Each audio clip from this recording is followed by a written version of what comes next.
Assalamualaikum warahmatullahi wabarakatuh.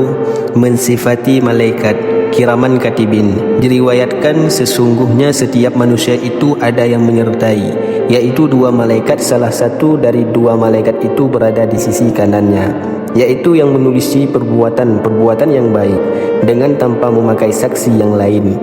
Dan yang kedua berada di sisi kirinya, yaitu yang menulis perbuatan yang buruk, dan malaikat ini tidak menulis perbuatan yang buruk kecuali dengan saksi temannya.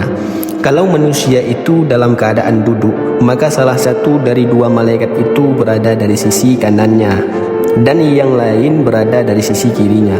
Kalau manusia ini berjalan, maka salah satu dari dua malaikat itu berada di belakangnya dan yang lain berada di depannya. Kalau manusia itu tidur, maka salah satu dari dua malaikat itu berada di dekat kepalanya dan yang lain berada di dekat kedua kakinya. Di dalam riwayat yang lain ada malaikat 5. Dua malaikat berada di waktu malam, dua malaikat berada di waktu siang, dan satu malaikat tidak terpisah dalam waktu dari beberapa waktu.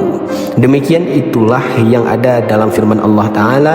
Bagi manusia ada malaikat-malaikat yang selalu mengikutinya bergiliran di muka dan di belakang mereka, menjaganya atas perintah Allah. Ini adalah surah Ar-Ra'd ayat yang ke-11. Yang dimaksudkan dengan lafaz mu'aqibat adalah malaikat malam dan malaikat siang yang menjaga makhluk dari jin dan manusia serta para setan. Sedang dua malaikat yang menulisi kebaikan dan keburukan yang berada di antara dua bahu manusia, dan pena kedua malaikat itu adalah lisannya, tempat tintanya adalah mulutnya, untuk tintanya adalah air liurnya. Kedua malaikat itu menulisi amal perbuatan manusia sampai matinya. Dan diriwayatkan dari Nabi SAW, malaikat yang menjaga bagian kanan percaya atas malaikat yang menjaga bagian kiri yang menulisi keburukan seseorang hamba. Ketika seorang hamba melakukan keburukan, di saat malaikat yang ada di sebelah kiri akan menulisi keburukannya, maka berkata malaikat yang menjaga bagian kanan kepada malaikat yang menjaga bagian kiri, "Tunggulah sampai 7 jam. Jika hamba itu memohon ampun pada Allah Subhanahu wa Ta'ala, maka malaikat yang menjaga bagian kiri tidak menulisi keburukannya. Dan kalau tidak memohon ampun taubat kepada Allah Subhanahu wa Ta'ala, maka malaikat yang menjaga bagian kiri akan menulisi keburukannya. Ketika seorang hamba telah dicabut nyawanya kemudian diletakkan dalam kuburnya, berkatalah dua malaikat itu, 'Ya Tuhan kami serahkan hamba Engkau ini. Kami telah menulis amal perbuatannya dan Engkau telah mencabut ruhnya, maka izinkanlah kepada kami akan naik ke langit.' Lalu berfirman Allah Subhanahu wa Ta'ala, 'Langit ini telah dipenuhi oleh para malaikat yang sama membaca tasbih. Maka kembalilah kamu berdua dan bacalah tasbih kepadaku di atas kubur hambaku. Bacalah takbir dan tahlil serta tulislah untuk hambaku sampai aku membangkitkan kubur dari kuburnya.'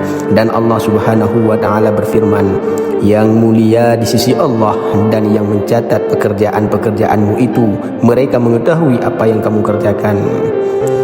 Menamakannya para malaikat itu dengan kiraman katibin, karena mereka ketika menulis tentang sesuatu kebaikan, mereka naik dengan membawa kebaikan itu ke langit dan menghanturkannya kepada Allah Subhanahu wa Ta'ala.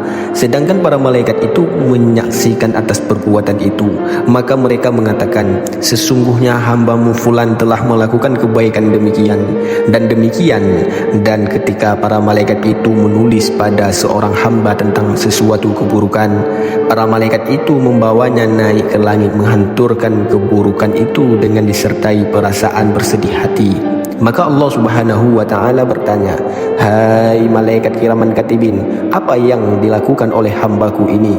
Para malaikat itu berdiam diri sehingga bertanya untuk yang kedua kalinya dan yang ketiga kalinya. Berkatalah para malaikat itu, 'Ya Tuhan kami, Engkaulah zat yang menutupi segala celanya. Sesungguhnya mereka itu sama membaca kitab-Mu setiap hari dan mereka mengharapkan kami menutupinya. Dan para hamba itu membaca, 'Yang mulia di sisi Allah dan yang mencatat pekerjaan-pekerjaan-Mu itu, mereka mengetahui apa yang Kau kerjakan.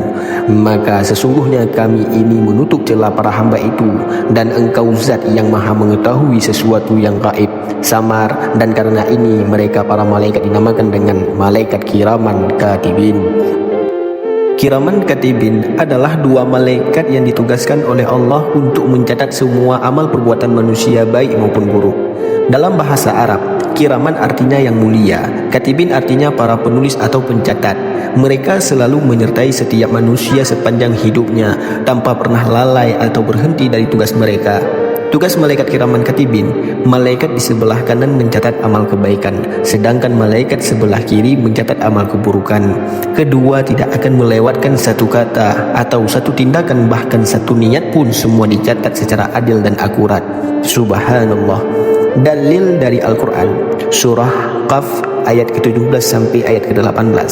Ingatlah ketika dua malaikat mencatat amal perbuatannya, satu duduk di sebelah kanan dan yang lain di sebelah kiri. Tiada suatu kata pun yang diucapkannya melainkan ada di dekatnya malaikat pengawasi yang selalu siap mencatat. Fakta menarik tentang kiraman katibin. 1. Catatannya akan dibuka di hari kiamat. Semua amal yang mereka catat akan menjadi bukti di hadapan Allah Subhanahu wa Ta'ala di hari pengadilan. Yang kedua, taubat bisa menghapus catatan dosa.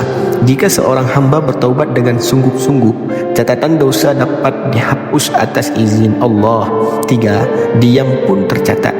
Jika diniatkan, bahkan niat dalam hati untuk berbuat baik sudah diberi satu pahala meskipun belum dilakukannya.